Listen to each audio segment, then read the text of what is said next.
Hey this is Priyanka, welcome back to my new blog. তো আজকে আবার আমি সেজেগুজে বেরিয়ে পড়েছি। উইকেন্ড বলে কথা, কোথাও একটা ঘুরতে যাওয়া তো মাস্ট, বাট কোথায় যাবো ঘুরতে সেটা ভেবে পাচ্ছিলাম না। তো কিছুক্ষণ আগে ফোনে মায়ের সাথে কথা হচ্ছিল, and she suggested a great place to me, and that is Belur Math. Belur Math আমি এর আগে কলকাতায় থাকাকালীন বেশ কয়েকবার গেছি, আর সত্যি বলতে জায়গাটা আমার দারুণ লাগে। তাই মা যখন ফোনে বেলুর মঠের কথা বললো, তখন আর এক মিনিটও দেরি না করে বেরিয়ে পড়লাম। আর এই মুহূর্তে আমি পৌঁছে গেছি বেলুর স্টেশনে। দেন স্টেশন থেকে বেরিয়ে একটা টোটো করে এখন যাচ্ছি হচ্ছে বেলুর মঠ। যাই হোক, তো আমি এই মুহূর্তে পৌঁছে গেছি বেলুর মঠের সামনে যে মেন রাস্তাটা আছে সেখানে। দেন এখান থেকে সোজা হেঁটে যাচ্ছি এখন মঠের দিকে। আর এই আমি পৌঁছে গেছি হচ্ছে মঠের যে মেন গেট সেটার সামনে। তো আমি ভেতরে ঢুকে গেছি, তবে একটু ভয়ে ছিলাম, কারণ এর আগে আমি যখন এসেছি তখন এখানে দেখেছি খুব একটা ভিডিওগ্রাফি বা ফটো তোলার এখানে নিয়ম নেই, একটা রেস্ট্রিকশন আছে। তো সেটাই ভাবছিলাম কেউ এসে আবার বকবে কিনা, বাট যাই হোক সেরকম কোনো কিছু হয়নি। সবাই মোটামুটি ভিডিও বা ফটো বাইরে তুলতে পারছে, আর সেই সাহসে আমিও করেছি। আর তো ফাইনালি আমি একদম মঠের সামনে চলে এসেছি। আর এখানে এসে যেটা ফার্স্ট আমাকে অ্যাট্রাক্ট করে সেটা হলো এখানকার সুন্দর ফুলের বাগান। Just amazing. ফুলের থেকে সুন্দর এই পৃথিবীতে কী বা আছে। And flowers are always makes me crazy with their appearance. যাই হোক, এখন মঠের যে মেইন টেম্পল তার সামনে চলে এসেছি। কি অপূর্ব, তাই না?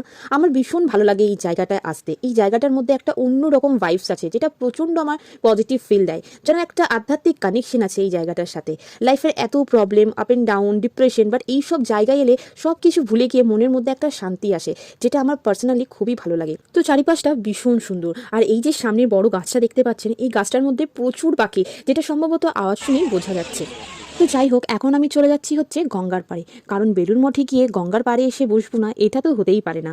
আমার খুব প্রিয় জায়গা এই গঙ্গার পাড়। বিশেষ করে গরমের সময় গঙ্গার ধারে এসে ঠান্ডা হাওয়া খেতে আমার বেশ লাগে। তবে এখন শীতকাল, একটু ঠান্ডা লাগছে, বাট সেটা মানিয়ে নেওয়াই যায়, কারণ গঙ্গার পাড়ে বসে যে শান্তির অনুভবটা করা যায়, এই অনুভবের কোনো ভাগ হয় না।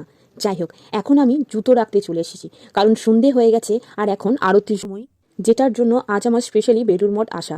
শুনেছি এখানে খুব ভালো আরতি হয়, যেটা আমার এখনো পর্যন্ত দেখা হয়নি।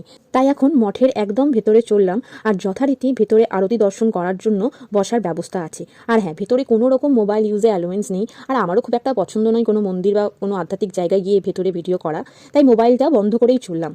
তো যাই হোক, এখন মঠের বাইরে আমি বেরিয়ে গেছি, আমার আরতি দর্শন হয়ে গেছে। তো শুধু একটা কথাই বলবো, আমি যা অনুভব করেছি তা বলে বর্ণনা করা আমার পক্ষে অসম্ভব। শুধু এটুকুই বলবো, যদি কখনো বেলুর মঠ আসো তাহলে চেষ্টা করো সন্ধেবেলায় আরতিটা দর্শন করা। সত্যি এ যেন এক আলাদাই অনুভূতি ছিল আমার জন্য।